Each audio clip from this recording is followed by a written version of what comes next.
Continuing completed classics. Fulfilling failed franchises. Reinvigorating reviled rehashes. It's the follow-up Showdown! With Paul Getz, Travis McMaster, and Lauren Picorni. Hello and welcome to the follow-up Showdown 2 Nerds in Quarantine, where we continue to give worthy second chapters to stories that don't have them. I am your host, Paul Getz, and my storm chaser name is Odometer, because I always keep a distance. With me today are my co-hosts, Travis McMaster and Lauren Picorni, or as they are otherwise known in the Suck Zone. It's weird because I'm just known as Suck Zone. I'll be Doppler. Ooh, I love that. So I'm always swinging in a circle, making beeping noises. Like Doppler. If this is the first time you're joining us, the way it goes is we take a movie with either no sequel or a sequel that is in it for the money, not the science, and go around pitching our own individual versions of a better one.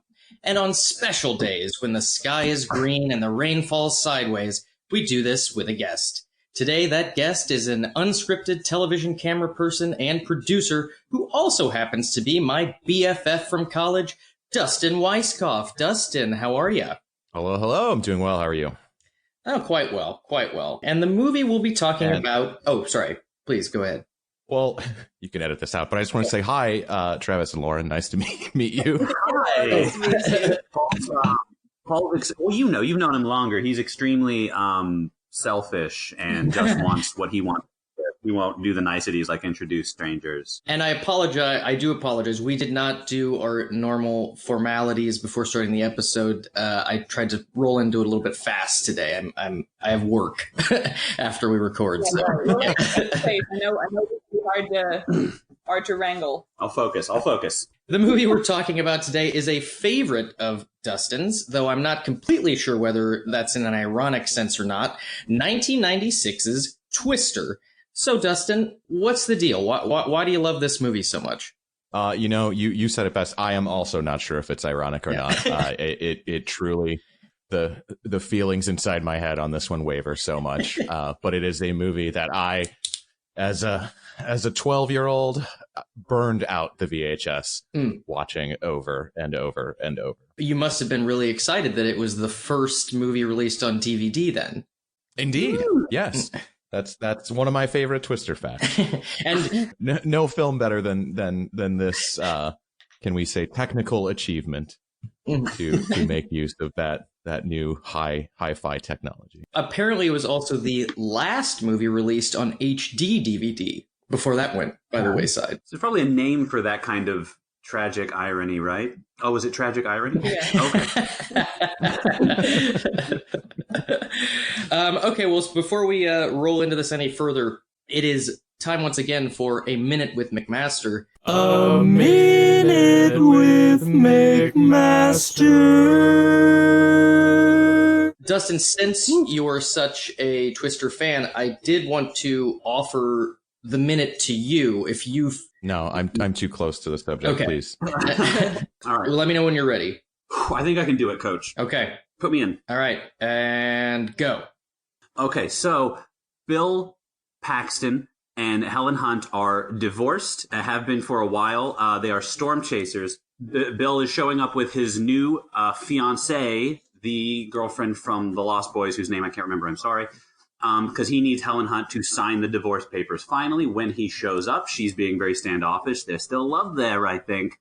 And she reveals to him that their child, Dorothy, a sensor dispersing robot, is finally been actualized. And then Bill gets caught up in it, and they're all off in tow with the best ensemble cast maybe ever assembled in modern times to chase the storms and see if they can get Dorothy off the ground while getting the divorce papers signed and moving on. But then, it's the rich kid storm chasers from the other side of the lake. And they're here with their black cars and their joyless science. And now it's a race because they've stolen the designs for Dorothy with their own heartless That's Dorothy called... that's your minute. Yeah, Well, that was. That's about it. I mean, I guess that you didn't miss much. They survive all the tornadoes. Everybody involved survives the tornadoes, except for two of the evil. Well, Yes, except for two of the bad guy scientists. Well, yes, poor Eddie. Oof. He had Yeah, I know, right? every Great single guy. line he says in the Right. movie is in Bill's favor. Yes, the head minion of the evil Carrie Elwes character, Dr. Jonas Miller, correct? Correct. Yes, his final stand against his bad boss is, while they are being warned to stay away from the tornado that's about to suck them up, he says, maybe we should listen to him. He would never lead us into harm. Which... And then Carrie Elwes says, my father paid good money for this tornado, and we are flying our Mercedes into it. And then Eddie is the one just horrifically impaled. Yeah. Which I don't know. Maybe that's he gets the quick death and Jonas has to fly Yeah. around and in then the be tornado. thrown to the ground in an explosion. I appreciate the good taste of not cutting to inside the car to show Carrie Elway like pissing his pants and stuff. We just we're outside the car. We all know what happened. And Well, I will say, I mean, maybe I'm jumping ahead too much to bring this up now, but I will say this watch through, I really don't think Jonas is that bad. He's a jerk. no, He's a jerk and he doesn't have instincts, Yeah. for sure. He stole their The thing that always gets me though is that line, he's in it for the money, not the science, is funny to me because if you research it, he's actually working on behalf of Oklahoma Polytechnic University. So I think what Bill is saying is you have to be absolutely punk rock and DIY about storm chasing or you're not legit. Too. I'm like, all he did was find funding for his research. That sounds smart. And Travis called me a consumerist. All the cutbacks they do to the people that are funding him, they all seem like very earnest, hardworking people who are really just trying to, make some breakthroughs in the weather warning system. Yeah, whether NASA was just trying to save lives, they had no idea the sharks and the jets were fucking sniping each other in Oklahoma over it. I'm just sick of these rich scientists, and you know who you are. You're scientists coming in here and doing the work, but joylessly. Okay, so I'm trying to, I think, anything else left in the minute that to be addressed. Bill and Joe, their names Bill and Joe Harding, Bill Paxton and Helen Hunt, they do get back together in the course of this 24-hour period in which there are 6 tornadoes. Very active season. And the weirdest thing is I'm not even that upset about it. Right. Which that is Jamie Gertz's line. That's the actress. Jamie Gertz plays Melissa, Bill's new fiance, who he abandons over and over again throughout the movie. And then she just kind of lets them get back together and goes home. It's a tidy movie. It's a neat and tidy movie. Yeah. Because of that aspect of it, I was certain that this movie would be written by just a dude. And that's not entirely accurate. It was written by Michael Crichton. This was one of the... I was very surprised to see. Yes, this was one of the, I would call it a handful and a half scripts that he actually penned himself. Other examples of that would be the original Westworld and the pilot to ER. And then his co-writer was his wife at the time, Anne Marie Martin, who has never written before or since. She's an actress. One and done. So I would say overall the misogyny of Michael Crichton tracks. Yeah. Although a young mid-90s Joss Whedon did punch this script up. Yes, Joss Whedon was the first writer to come in to do punch-ups, but apparently there were 2 others. These punch-ups were happening all the way into production. These continued daily on the set. There were writers called in to punch up the script. Jeff Nathanson was the second, the writer of Catch Me If You Can, The Terminal, and Steven Zalian, who is a powerhouse writer. He wrote Awakenings, Schindler's List, Gangs of New York, and most recently The Irishman. All right. Well, right. I mean, What happened? Let's see him write a half-hour sitcom now. Fair point. Maybe the problem was the different sensibilities bouncing off of each other. What problem? The problem with Twister? Yes. Oh, there are no problems with Twister. Those are my writer's notes. Oh, with the exception of that it was Steven Spielberg's idea to kill off Joe's father in the opening scene. Apparently, he too would have survived were it not for Spielberg's influence. But then He also would have survived had he taken 3 steps back. I like that Steven Spielberg comes in just like, I imagine, perpetually still hot off of his sore childhood where his parents got divorced. He takes one look at Twister and he's like, kill my dad, kill the dad. He takes out his own checkbook and he's like, how much to kill the dad? How much to reshoot this? All right, well, so then moving into the director's notes, and I feel like we're going to end up spending a long time here because this Jan de Bont guy, what an interesting cat. Oh, Is it Jan? Oh, maybe it is. I'm so It's not sorry. Jan? I didn't double check that. We'll stick with Jan de Bont. Pretty far down the line of directors offered this movie, Spielberg being the first. But the reason that he signed on was given the rapid rise of CGI back in 1996, he saw this as perhaps the last opportunity to direct a large-scale film with practical effects. Some pretty incredible feats there. It would seem real tractors drop from the sky. Like a big priority for him was getting the real reactions on the actors' faces in the action shots. And that was sort of his claim to fame, both in this and Speed. But as the flip side of the coin here, it sounded like there was a lot of issues. Actors getting their eyes burned, Helen Hunt being slammed in the face with a car door. Happened on Mad About You a lot. But that was just Paul Reiser's favorite. Yeah, issues with the crew. Oh, you're talking about Jan de Bont or Mad About You. And then separately from that, it sounds like Jan de Bont, not necessarily the easiest director to work with otherwise. The crew was said as saying that he didn't know what he wanted until he saw it. There was a point at which the crew walked out when he pushed a camera assistant to the ground for missing a cue. Yes, I heard it was for walking into a shot, which as a camera assistant I believe, but that's what Mr. de Bont said. Yeah, the entire crew walked out, and actually the DP was replaced at that point, and then that guy was injured by like a beam falling on his head, and then de Bont finished the final 2 or 3 weeks of shooting himself.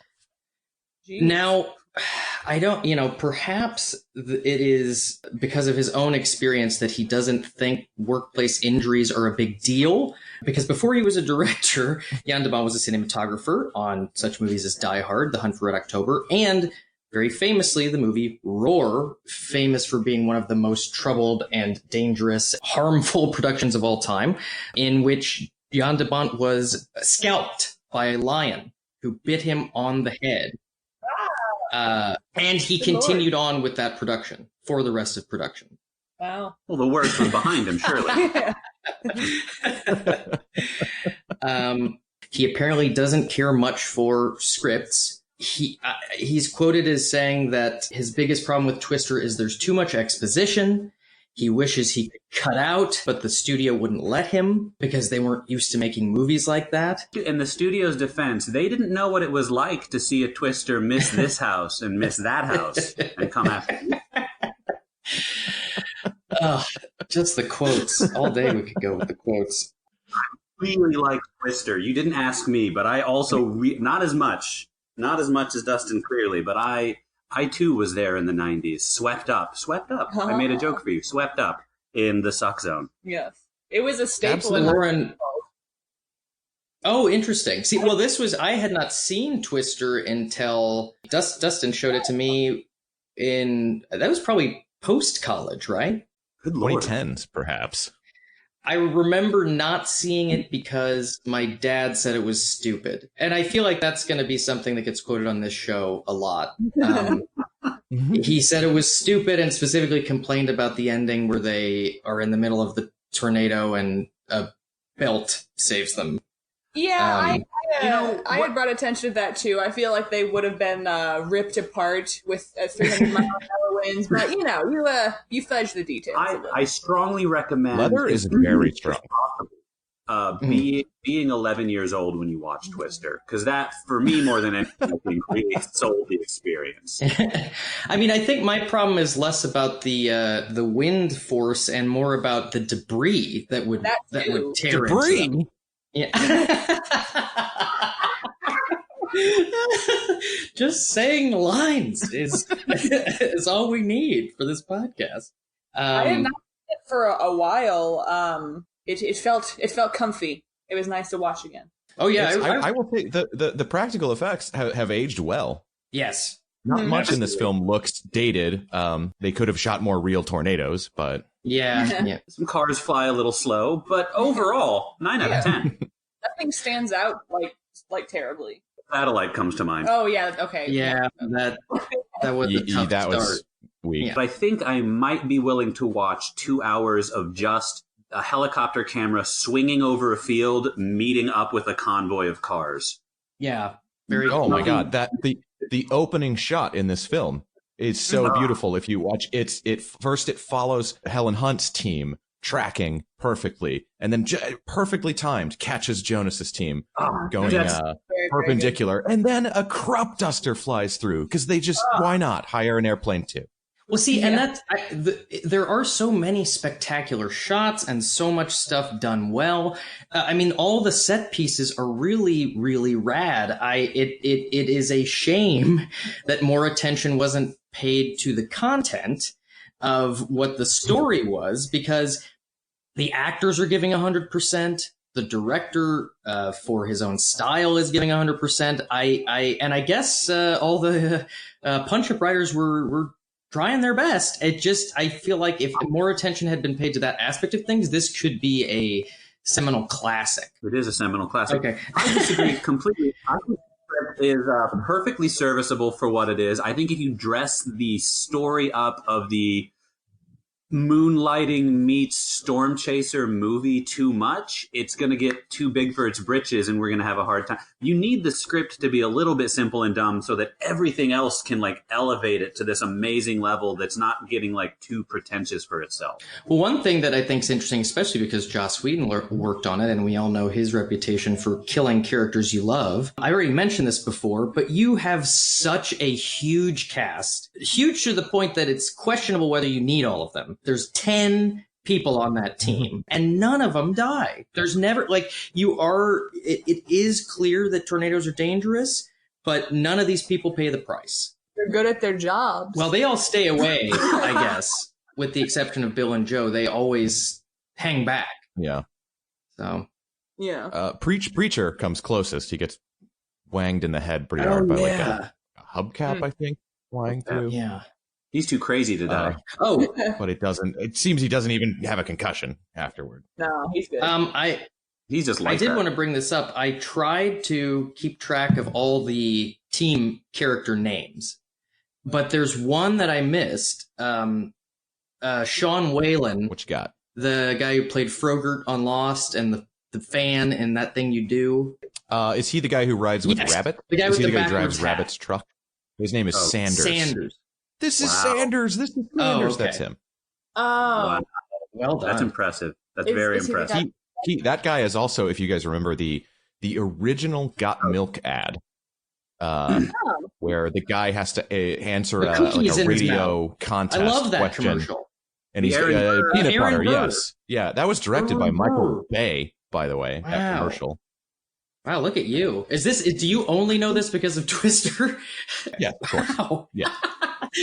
Everything comes out from this. I am not a student of film. The only other two things I kept track of, one at your request, Dustin, I counted 7 Christs said by Bill.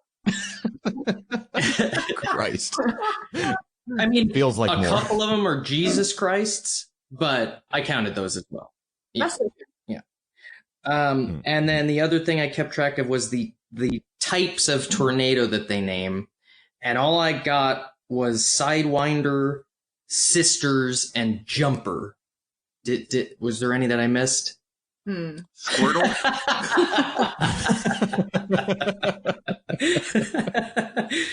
I did want to bring up, and while we're under the directing umbrella, I super love the scene where everyone is playing their own music, and as the music gets turned on, they just mix them together. So you've got whatever rock song Philip Seymour Hoffman's listening to, plus the William Tell Overture, plus Oklahoma, all mixed together in an appropriate way. I love that moment so much. It's so exciting and cool. Back to my point, and I feel like I have to overall disagree about. I mean, yes, the script can be stupid. I just think it could be less stupid because they do so many things. There are two I don't remember what the first one is, but there are two shots that I noticed that are transition shots. The direction of the shot shifts into the beginning of the next scene. One of them is a shift to The Shining playing at the drive-in, but they're two of the coolest transitions like I've ever seen in anything. So the attention to detail with how this movie looks and how this movie was made, I just think it's a shame that 100% wasn't put into every aspect. I guess maybe a movie called Twister could never be one of the greatest of all time, but maybe it could have. That's your trade-off when you hire a DP to direct a film. You get something beautiful that doesn't have a lot of depth because it's just shots. I don't know, guys. I think I'm agreeing about the quality of this movie. So I think it's really cool. It's a little simple. I agree it's a little simple and stupid. And they're getting married and then she's like, no, this is so cool. Joe's so mean to me. In that regard, I don't think it passes the Bechdel test for sure. Like, I don't think there are any scenes of women not talking about, not just men, but Bill exclusively. I think that test is a bit overrated. I will say that there are other things that they give to Joe that I sort of didn't remember and didn't expect that make her a dynamic and cool character. I think more than anything, what is missing for me is the threat level, only because everybody's okay all the time. That's not the kind of movie we're doing, Paul. We're having some fun, okay? I mean, Jurassic Park kills people left and right. Meg gets roughed up pretty bad. Joe's dad died. Yeah, only because of Spielberg. Who directed Jurassic Park, Paul? He likes killing. He's a killer. That's what I'm saying. Kill, please. Please, DeBont. You killed Dennis Hopper in Speed. Paul, how many people did he kills the bad guy every time. Oh, yeah. Oh, he killed Jeff Daniels in Speed. Okay, wow. Did you hear Paul's tone? He was so personally offended that he killed Jeff Daniels. Well, killed no one in that hurt. I mean, why you got to kill Jeff Daniels and no one in Twister? Okay, you know what, Paul? I have a question for you. Who in Twister are you killing? Who will satisfy your bloodlust to enjoy this movie more? Okay, some easy kills to make. Joey, who you forget is in the movie a lot of the time. Wait, which one is Joey? Joey is played by an actor named Joey. He's the guy you saw in every 90s sitcom that has the hairline that's really curly but starts halfway down his head.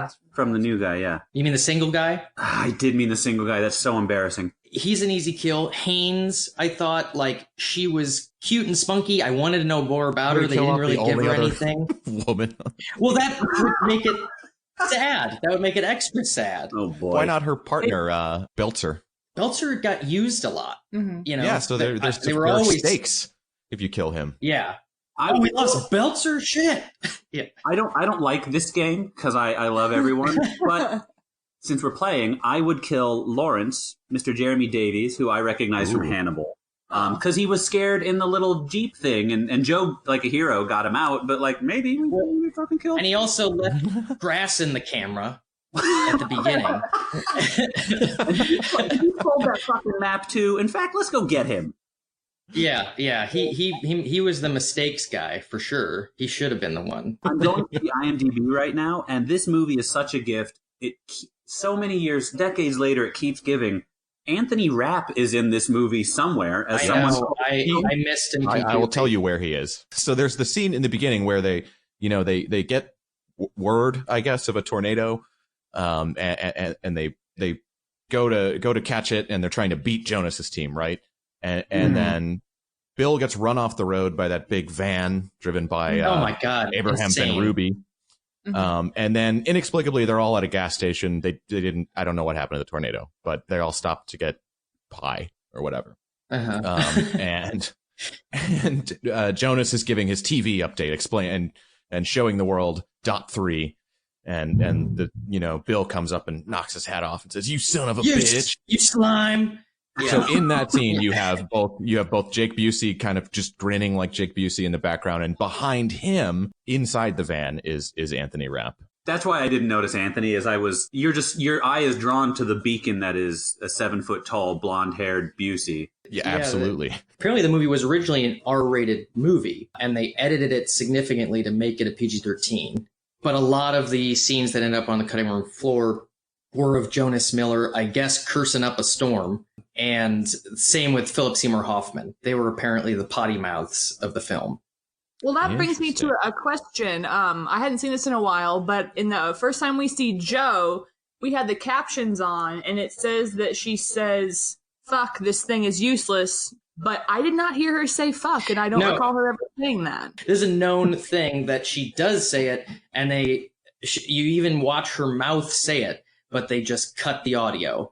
That's what I thought. Yeah, I really argued hard against this with Lauren last night, so I gotta say I'm hat in hand right now. I just got no ground to stand on. I really pushed back. I think I was making stink faces at her too.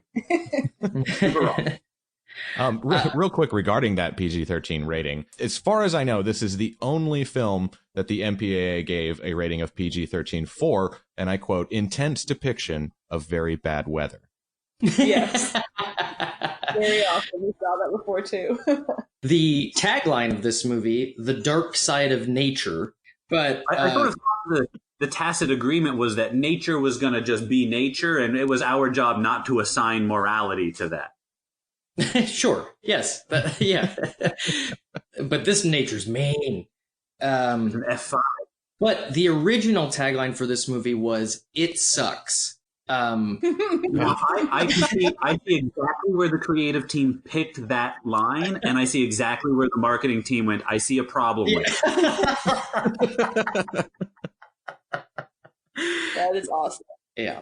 I really wish they would have stuck with that. Maybe that would have bumped it up to Jurassic Park level. Anyway, Laura Dern, dinosaurs. Well, speaking of Laura Dern, moving into the actors, she was offered Joe Harding when she passed. As for Bill, Tom Hanks was cast and did a read through with the rest of the cast and chose and approved all of Bill's wardrobe before leaving the film.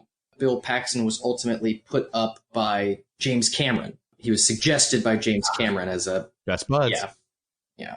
I can't see this film with Tom Hanks. I know. I can't see it with anyone else, but I really can't see it with Tom Hanks. Well, obviously, Tom Hanks is never the wrong answer, but maybe we can say Bill Paxton was closer to the right answer. Yeah. See, I think when I come close to thinking Tom Hanks is the wrong answer is in a place like this, like the Da Vinci Code movies.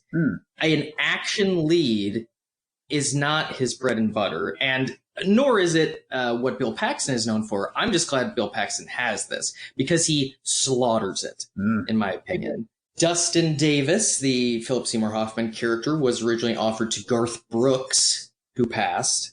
Thank God. Shame. That is so interesting. That had to be like on the heels of that weird when he hosted SNL in the 90s and people decided for some reason that Garth Brooks was funny. Garth Brooks is funny. Was he in movies? No. Yeah, I can't think of. I mean, maybe, not that I've seen. That makes sense. I did read something last night that Garth Brooks passed because he wanted to be the star of the film, and I didn't understand that even the context of what I was reading. I thought he meant he wanted his music to be the star, but he wanted to be the star. Wow, that's cute. Oh, you know what? He has done some acting, obviously mostly like himself or ironically in Popstar or whatever. But he did play himself on one episode of Mad About You. Oh. So maybe, interesting. 1994. So maybe he was looking to, maybe he and Helen Hunt are buddies and they were looking to work together. Could be. A lot of TV to movies and vice versa connections in this, like Abraham, what's his name from ER? And Ruby? Yeah. Anyway, the final actor that could have been note that I have is that Dr. Jonas Miller was offered to Christopher McDonald, who chose to do Happy Gilmore instead. And boy, am I glad. Not only because I think Curiel was as well, but because Shooter McGavin is one of my favorite characters ever, probably. Very good in that. I have a reason why I would have enjoyed seeing him in this movie, because he would have been on the bad guy team, And on the good guy team, we have Alan Ruck. Now, the thing is, both of these men have been in high-ranking officer positions on Starships Enterprise, rather. So it would have been neat to see them in a different franchise going head-to-head as enemies. Mm. This is a change only for Travis. This is just for me. And that's for me. Yeah, but great. Talking about Bill Paxton slaughtering this role, I think I could do a podcast just on the line, looks like we're going in! Before this viewing, I just love that delivery because you never get a delivery like that where the voice cracks, but it seems purposeful and it's awesome.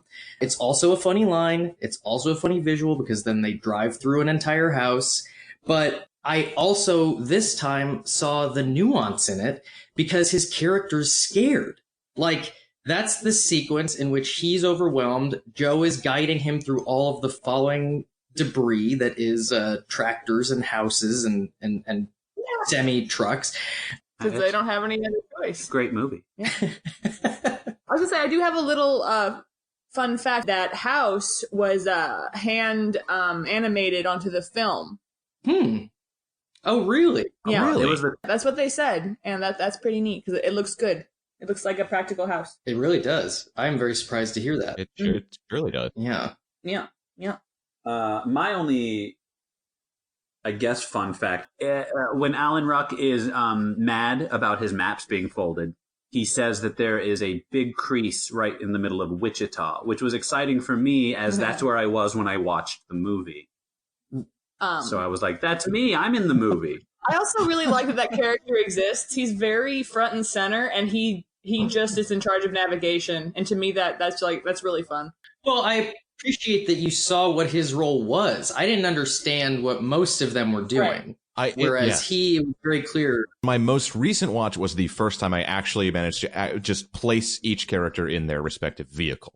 The blue van, which is Belter and Haynes, they have some sort of Doppler device, maybe, on top, so they do some weather tracking. Dusty, it seems, also has all the computer equipment in his van. He does radar and what have you. The one I really can't figure out is Preacher, and I think he's just some guy who's in it to feel it.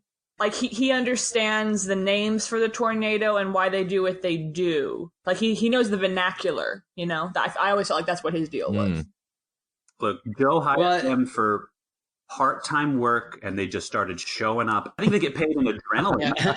Yes, they do. They are junkies, essentially. They act very much like addicts. And I would say probably another reason to have Preacher on the team is they like the gravitas he brings by saying things like, the finger of God, and stuff so like that. He is the Preacher. He is the spiritual core of the team. Yeah. The actor who plays Preacher is actually named Scott Thompson. Not that Scott Thompson. That's his full name. Of the New England, not that Scott Thompson's. For Haynes being the one who I felt like they gave the least to, I did like that they gave her that little nugget of being the best at making the aluminum can fans at the end. She seemed to be the one leading the charge in that. The subtle bloodying of the fingers. It's good storytelling. I absolutely hate looking at it every single time. Just to real quick go over a couple of other sequels that exist. Not many. There was a pinball machine, and there was a Universal theme park ride, Twister Ride It Out. Travis, I'm sure you have firsthand experience with this ride. Tell us what you can.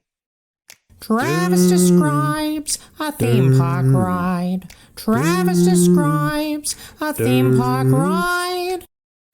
Well, okay, so first of all, it's important to stress that calling it a ride is stretching the definition of the word beyond its generous limits. It doesn't mean that it wasn't a wonderful experience. It was a little bit of a B or C list attraction when you would go. You know, it's not Men in Black, but it's maybe a step above the Beetlejuice rock and roll show. Mm-hmm. It's not there anymore, by the way. They replaced it with some Jimmy Fallon ride. Mm-hmm. So have fun with that, Florida. What you would walk through a needlessly long series of hallways because they're just adapting whatever building they already had. And then you go into a big giant big giant room, part of the queue is this big room, and then you watch these screens of Bill Paxton and Helen Hunt on, I almost said the set of Twister, in a field. And they're just talking to you about the movie very seriously and explaining somberly what tornadoes are. Notably, though, Bill Paxton and Helen Hunt hated each other. They did not like working together. So on this theme park ride, they are shot separately. And it is the funniest thing to watch because they'll be on like one TV screen on one side of the room, and then Bill Paxton will say something, and then he'll just turn and look to his left for like 15 seconds. They like just record looking to his left so he could look at Helen Hunt while she speaks. It is awkward and bizarre and a big part of my Orlando childhood. So then after that, you walk through more queue, which is very cool. It's dressed up like you're like kind of Meg's house. It's like the inside of a tornado wrecked home. Nice. So you just go through all that, and it's almost like a Halloween Horror Nights maze. It's very spooky almost. And then you come out to the actual attraction part of the experience, which is just that drive-in scene in a sort of I don't know what scale it is. It's a miniature. Obviously, it's not an entire drive-in, but it's fairly large. And then you go in and you stand on a porch, basically, and you just watch that scene happen, but in real life. So there's like a little tiny fake Dusty tornado and a cow. Love the cow. Oh, nice. And then if you're standing on the front part of the porch at a key moment, it will go and lower like an inch, and then everyone goes, ooh, that scared me. Ooh, that was fun. Huh? Are you okay? And then it's over, and then you go into the gift shop. Sounds all right. So it's all it's not bad. Like I said, you would usually not maybe every time go. It's not an ET attraction, but you would do it. Okay. Well, thank you for that. I really appreciate that. The other sequel thing worth mentioning is that apparently in one of the expansions of Skyrim at a tavern, one of the bartenders tells the same story that is told about Bill as the extreme for when everyone first met him, where he shows up with the bottle of Jack Daniels and throws it into the tornado. It's altered to be about mead and, things of the Skyrim nature, but it is the same story. So someone working for Skyrim was a big fan. That is bizarre and awesome. Yeah. Okay, so then moving into our questions. Should this movie have a sequel? No. Perfect. Okay. All right, let's go home. So you would agree, Dustin? I don't know. I kind of talked myself into it. Yeah. Writing this little thing.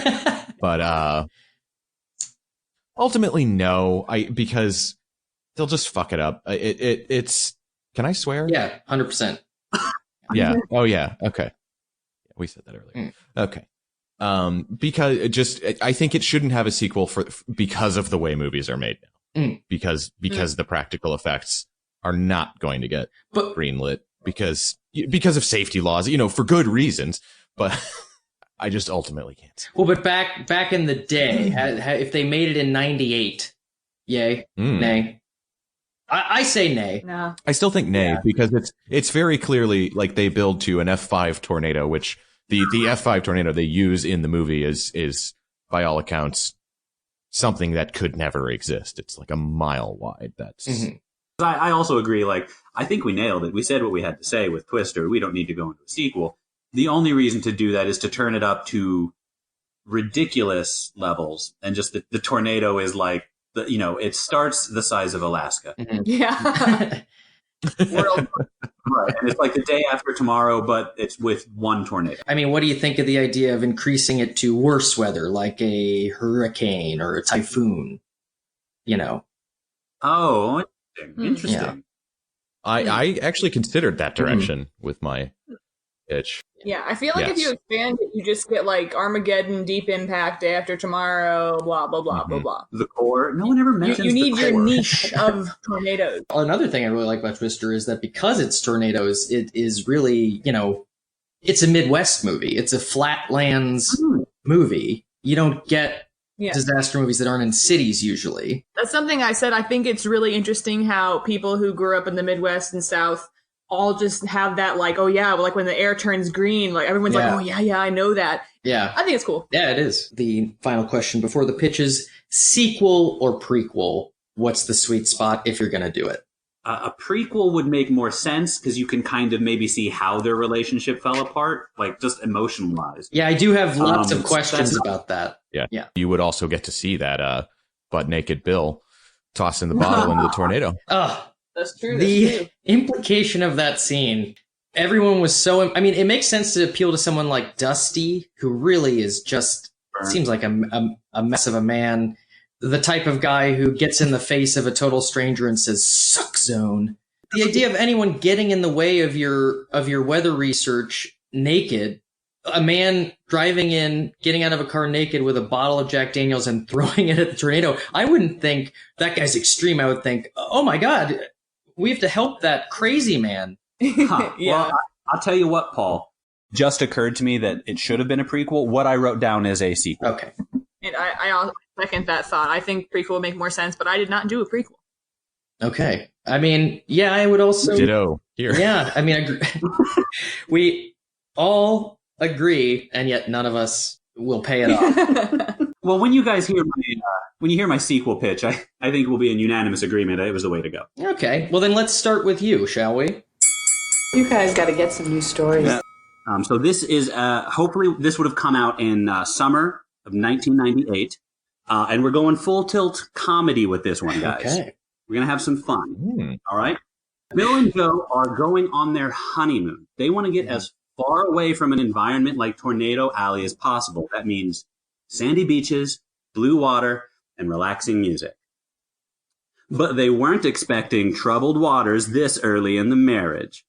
Everyone in the resort turns to their resident storm experts when the bad weather acts up, and on the horizon, on the water, is a series of water spouts. Water cyclones, guys. Just like Speed 2 went to the water, Twister 2 is a twister in the mist. Is that what it's called? No. You'll get to the top, friend. Okay.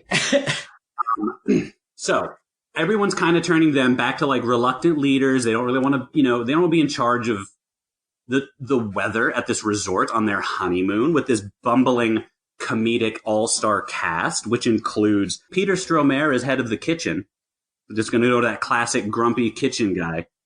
Wow. And I'm so glad you said Scott Thompson earlier, because the entire all 6 kids in the hall are going to be the maid service at the resort.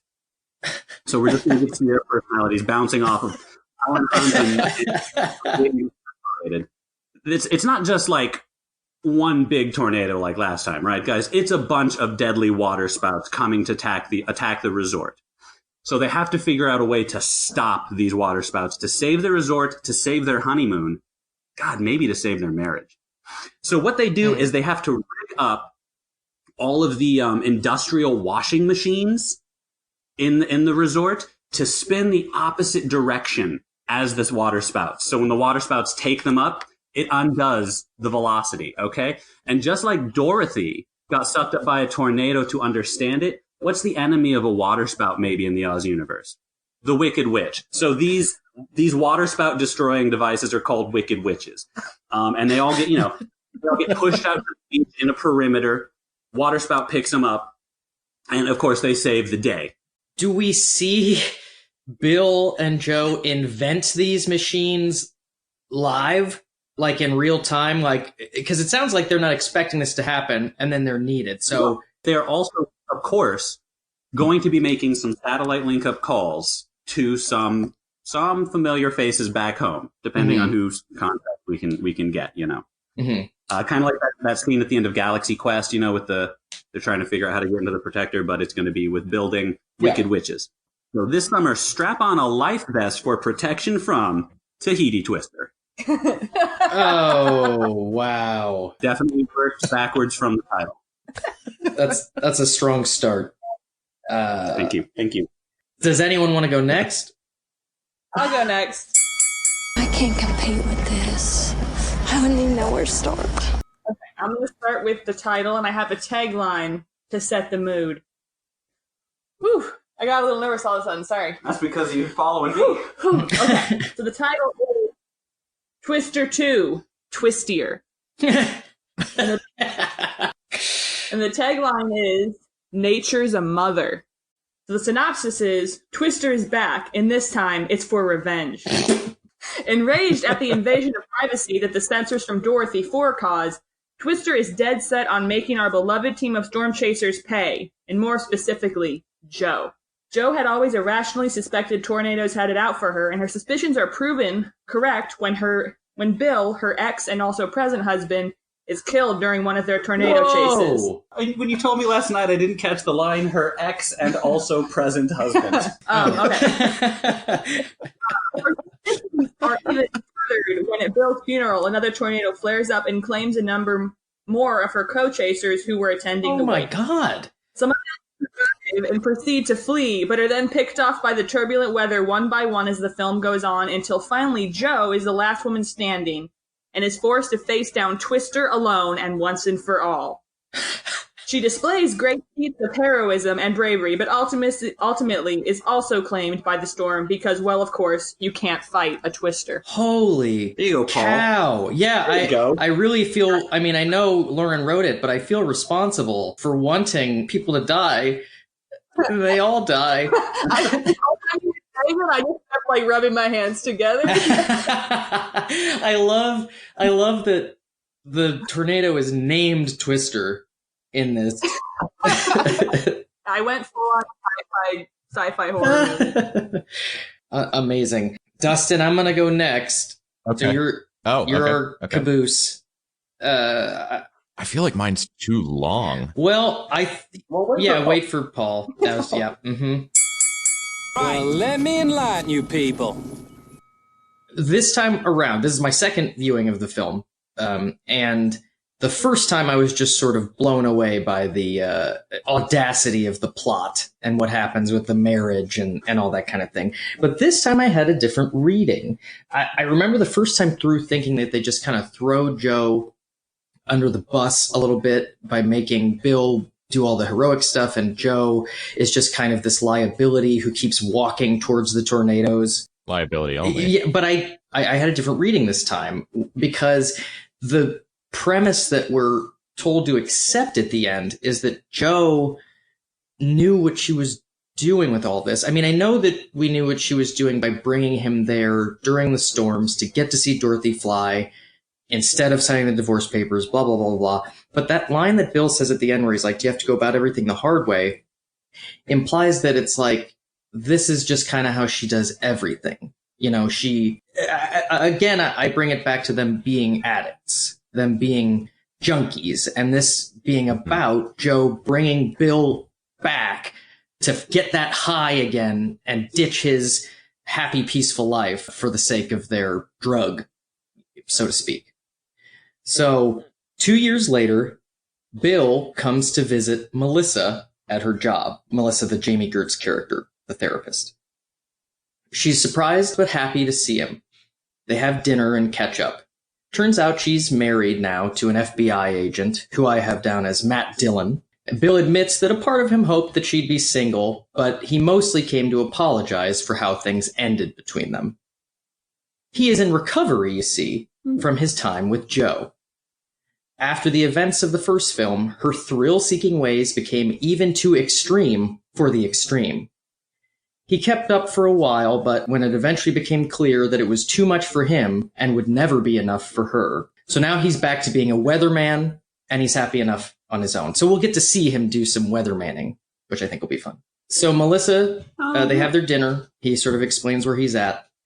Melissa drops him off at his motel, and the two of them make plans to see each other again before he leaves town. That night, however, Joe shows up at Bill's motel room with a gun. She's gone over the edge in her mania and will not leave without him. When he tries to get by her, she shoots him in the shoulder to show that she's serious and then takes him hostage in her car. What follows is a road trip movie involving Joe trying to make Bill love her again, while they make their way to the ultimate destination of an approaching hurricane, supposed to be massive, biggest on record, blah, blah, blah. And the implication is that Joe is going to give herself to the hurricane.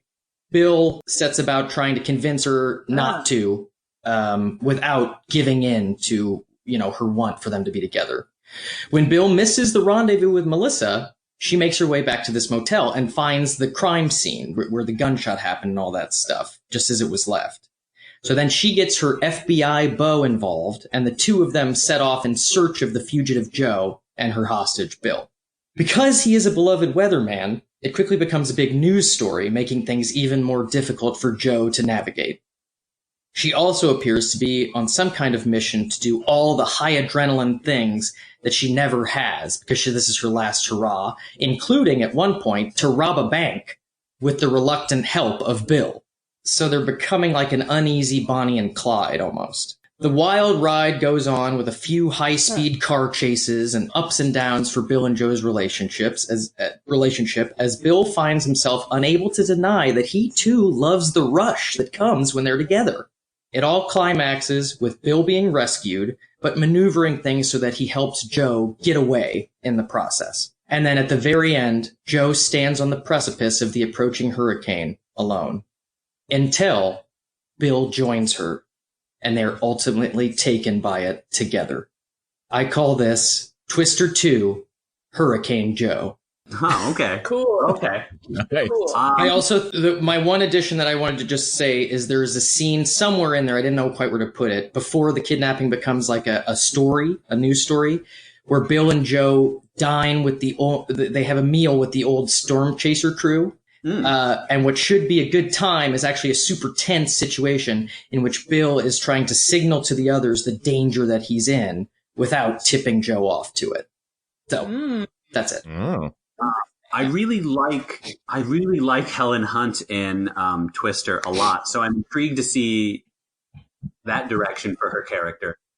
I'd like to pitch an alternate title. I don't know if this is going to hit with anyone. I might make an ass of myself here, but play Twisty for me. Ooh, yeah, I get it. You get That's it? good. Clint Eastwood, Jessica Walter movie called Play Misty for Me, where she is like an obsessed fan pursuing him and stuff. And Cool.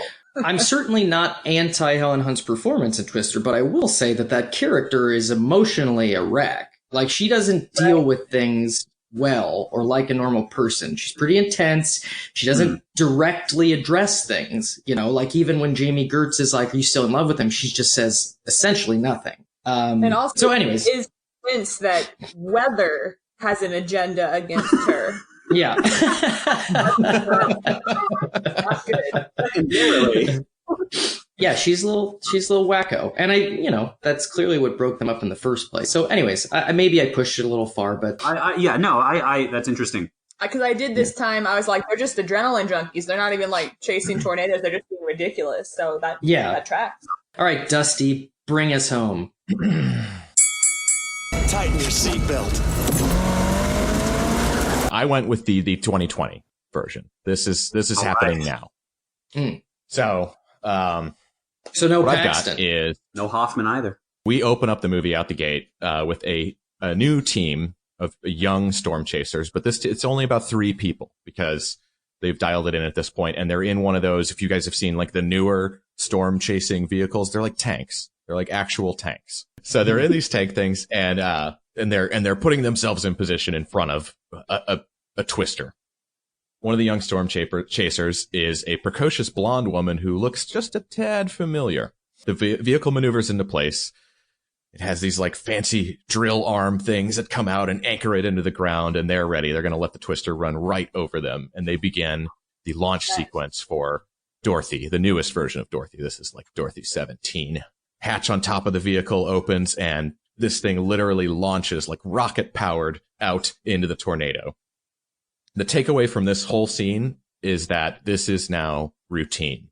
This is what these guys do. They go out and they launch Dorothys every summer. Scene ends with young buck storm chasers radioing back to the lab. On the other end, Joe Harding commends the team on a job well done, tells them to pack it in and head home. Later, Joe arrives home. Seems these days she keeps fairly normal hours. See, I dialed back her. She had her thing, she had her fun, and now she's just running a lab. Okay. Nice. In her home, the camera tracks across the console table, and we see photos of both Bill and Dusty. To the surprise of the audience, Joe does not live alone. Entering the kitchen, we see Robert Rabbit Nurick Alan Ruck's character. Ooh. Putting the finishing touches on a nice dinner. The two exchange pleasantries and sit down. Just as Rabbit sets a third place at the table, the young woman from the first scene enters the home. Billie Harding, Bill and Joe's daughter. Oh. She never met her father. He was killed in 1998 by an F5 tornado while Joe was pregnant. Oh. It's revealed that the same storm took Dusty. Whoa. It was a very bad year. Anyway, dinner is cut short when Joe receives a phone call. She's needed in Bangladesh, which apparently has the most destructive or the highest death toll tornado on record. It's a pretty active zone and also just has buildings that like to get crushed. So as she gets a call from Bangladesh, they're experiencing a more violent season than the previous year, which we come to find everyone is, thanks to global warming. Joe immediately swings into action mode, packs her bags, starts spouting ideas specific to Bangladesh's topography and mountains and their warning system capabilities. Billie, her daughter, interrupts her to protest. You haven't changed at all, have you? You're just going to run off and get killed like Dad? Oh. You run the lab. You don't need to be out in the field doing this. Joe disagrees. The situation is too dire in Bangladesh and too unique for anyone but her to be running the team on the ground. Besides, she says, you're coming with me. Before heading to the door. Crazy. Well, where are you going now? She says, we need a team, one with experience. Oh, nice. So that leads to the rounding up of the crew scene. I brought the whole gang back. I went with everybody from the original. Yeah, why not? Had better do it. Yeah. I've got Belzer and Haynes as a Hollywood writer-director, disaster film duo. Oh, sick. This is based on a little bit on the fact that Todd Fields, the guy who plays Belzer, is a director. Nice. I've got Lawrence, the Jeremy Davies character, as a meteorology professor.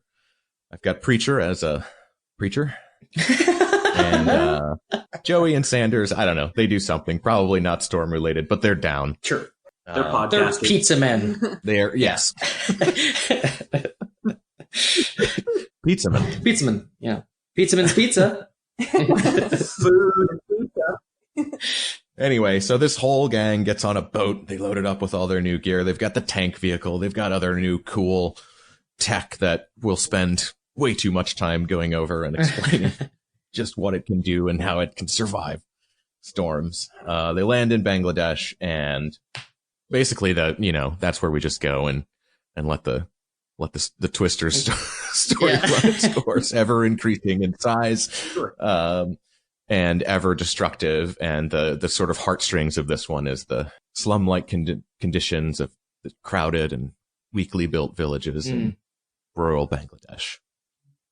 This all leads to just an F5 that dwarfs the F5 at the beginning of the first movie, and it causes incomprehensible damage and costs thousands of lives, and this leads to Joe testifying at, I don't know, maybe the Bangladesh government or maybe the UN or something, about how we need to get this early warning technology that we've developed in the US out to the rest of the world, to rural locations, and save more lives. And simultaneously there's a pretty strong stop global warming thread throughout the film. Oh, what's the title? Twister 2 Global Warming. Oh, sick. That's sick. No, that's great. Yeah. Global warning. That's really good. Global warning. He said warming, Thank you. but warning is that's the move. Yeah. That's the move. Dustin, do you have an actress in mind for Billie? Oh, I don't. I always thought that Lily Sobieski looked a lot like. That is on the nose. Does that age difference line up? No. Wow. I just Wait. Googled To be Bill and Joe's daughter? Sure it does. She's 37. Oh, never mind. Helen Hunt? Well, how long? 60? Yeah, but how long ago was 1996? Your butt. Right. You know what? Worse things have been done. 24 years. Josh Brolin playing 20-year-old Tommy Lee Jones. That's true. That happened. Agreed. I'm not against it. I'm just pointing out some math. Well, if anybody has anything better, feel free to suggest it. I do have one other question, Dustin. Who lives and who dies? Well, it's a Twister movie, so everybody lives. Okay. All right. Only the poor inhabitants of Bangladesh die by the thousands. Okay. Yeah, that's all right. That tracks. I got to tell you, I would watch and love that movie. I like that as a message. What I forgot to mention, of course, was Rabbit is the only member of their team who actually does not go with them. He stays back to take Joe's place running the lab. And that's explained with some quip about how, Google Maps, he's not necessary anymore. Well, nice. That's fun. I like that they're together because, if you're not going to have Bill, they do have a wonderful rapport. They interact the most of any of the team in the movie, and he's got a good rapport with Aunt Meg. That's true. Mm-hmm. I'm sure is important to her because is it implied that Aunt Meg raised her? I don't know. Her mom was around after the storm. Yeah. I think Right. But yeah, I don't know. That's a good question. Maybe it was a dark turn where her mom went insane after watching her husband be sucked up, and Jesus Christ. Or maybe her mom asked her sister to move in with her and help raise the children, and no women have to go insane. All right. Well, I see what vote I'm not getting. But just for that one thing. All right. Well, rather than try to make the voting work first, can everybody one at a time just sort of say what they're leaning towards, and maybe we can find out what our answer is there? I'm going to be a bit of a bummer and say I'm voting for everyone's. I would like to see each and every one of these movies. I was going to say that too. I like all the things. All right, including myself. I can get a little more ruthless in the name of advancement, but I would like a blanket statement to be said that I enjoyed all these pitches. I also enjoyed all these pitches for varying reasons. I'm a little bit more of a stickler when it comes to ultimate sequel, and Lauren, while yours appealed to me in the sense that it killed everybody versus killed nobody, I would still say that my votes go to myself and Dustin. So sorry. Love you guys. Oh. I see. So just to be clear, you wanted to go out of your way to say that while you're voting for only two of them, you did like only Lauren's. No. Sorry, Travis. I also very much liked yours. That was the reason I preface it with the stickler comment, is that changing the genre to broad comedy is the type of jump I'm not comfortable with this franchise. Even though I loved it. Even though I loved it. Yeah, well, yeah. Obviously, the best praise comes on the back end of a request. Yeah. Okay, so Dustin, any favorite? So how many votes do I get? How does you can vote as many times as you want. You can vote for as many pitches as you liked. Well, then I'm with Travis. Everybody wins. Everybody had a great unique take on this. I would love to see the washing machine comedy version of Twister. I really would. I'm going to vote harder just for the sake of making this work, and I'm going to go with Twister 2 Global Warning. Stop living in the past and look at what you got right in front of you. And it's the only, I guess, proper sequel. Congratulations, Dustin. I'm honored. The audience is probably leaning towards Tahiti Twister, though. The only fun fact, I didn't do any fun facts, but the only one that I think is fun enough to jam in here, if I can, is that Twister was notorious for destroying surround speakers in movie theaters in the US and worldwide. And as an addition to that fact, Jan de Bont would send a note with the film that, like, he included a suggestion to turn the speakers up louder than they normally would be. His destructive reach went beyond the set. This guy, there's one movie that he's directed that I have not seen, and we have to do it on the show because it's a bad sequel, Speed 2 Cruise Control. And you haven't seen? No, I have not. And that will complete my Jan de Bont filmography. as far as a director goes. So it must be done. Anyway, let's do Unsung Heroes. Hit it, Ball Jr. Unsung Heroes. These are characters in the movie that are smaller, actors with smaller parts that really helped push the quality of the film across the finish line. I always forget to look for this, but I actually remembered I liked her, the drive-in waitress lady, whenever Joe asks for 8 coffees, and she's like, 8? Yeah. I've got it. There's a guy in this film who has always, I've just always thought about this guy, and it's when they pull into the service station at the beginning after Bill's run off the road by Jonas's team, and he's getting his tire fixed. And he hands it off to this guy and he says, "How long do you think it's going to take to get fixed?" The guy goes, "Oh, maybe 10 minutes, 15 tops." And I've just always thought about how many times that guy probably ran that line. Yeah. Being so excited. I bet he's from Kansas or Oklahoma. This big movie rolls in and this was his. Oh, he killed it. Chance. And he killed it. I took note of that moment for sure. It's almost like he is a honorary member of the team because he's got to get him back on the road. Exactly. That moment stood out. He's the most vital part at that moment. Yeah. That moment stood out to me because Bill got pushed off the road and ran over a number of very large metal things, but the only thing his car did repair on was the tire. It's a new truck, Lauren. It's very strong. I eventually changed my tune on this, but for the first half of the movie, I was so frustrated with his driving and the fact that he always insisted on driving.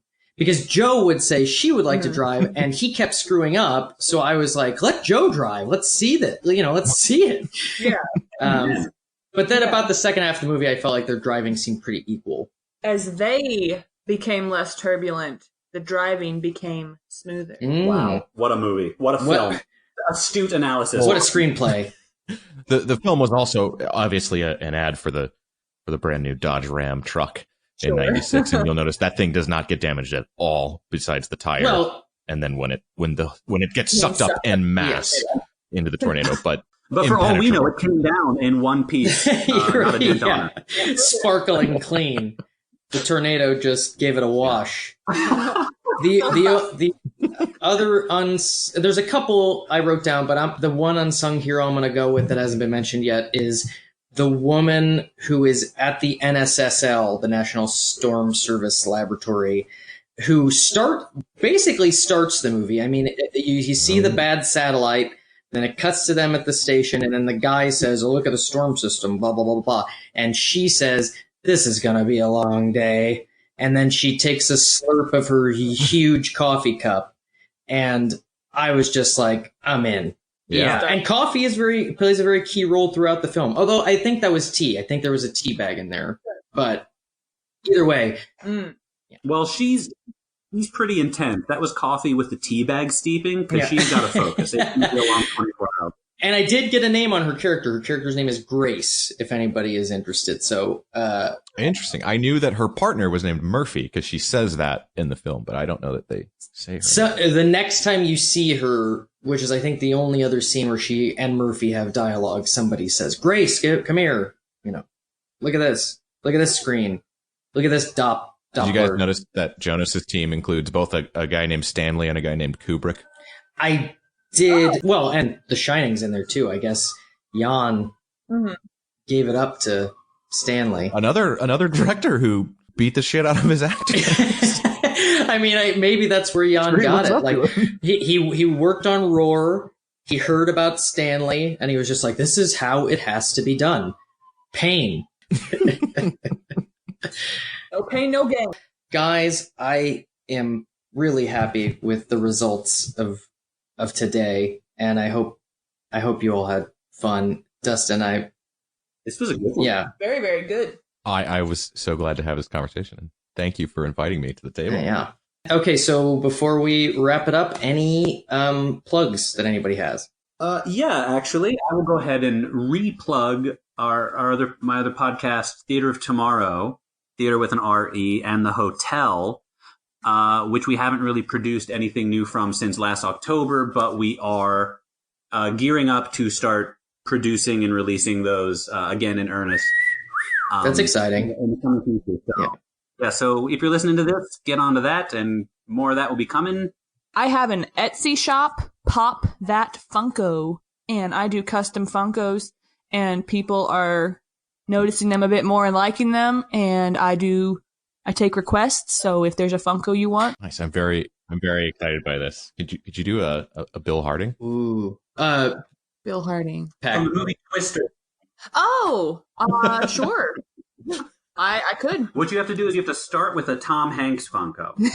Well, pick the shirt. I mean, Dustin, you got to hit up the Etsy shop to get that done proper. So Pop That Funko at Etsy. I have no creative endeavors. I'm in it for the money, not the science. Hey-o! All right. Well, that's an excellent transition to saying goodbye to our. You know what? I'm settling on this episode. This is a great episode because we have Dustin here. Let's call our listeners uppers and downers. Is everybody comfortable with that? That works. Dibs on being a downer. Yeah, definitely. I wouldn't have needed your dibs.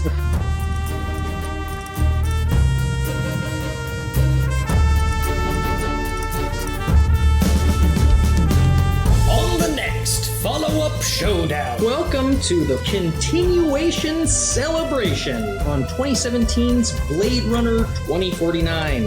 Deckard lives in this terrifying casino. Oh, sweet hotel, terrifying casino. However you I mean, it sounds cool.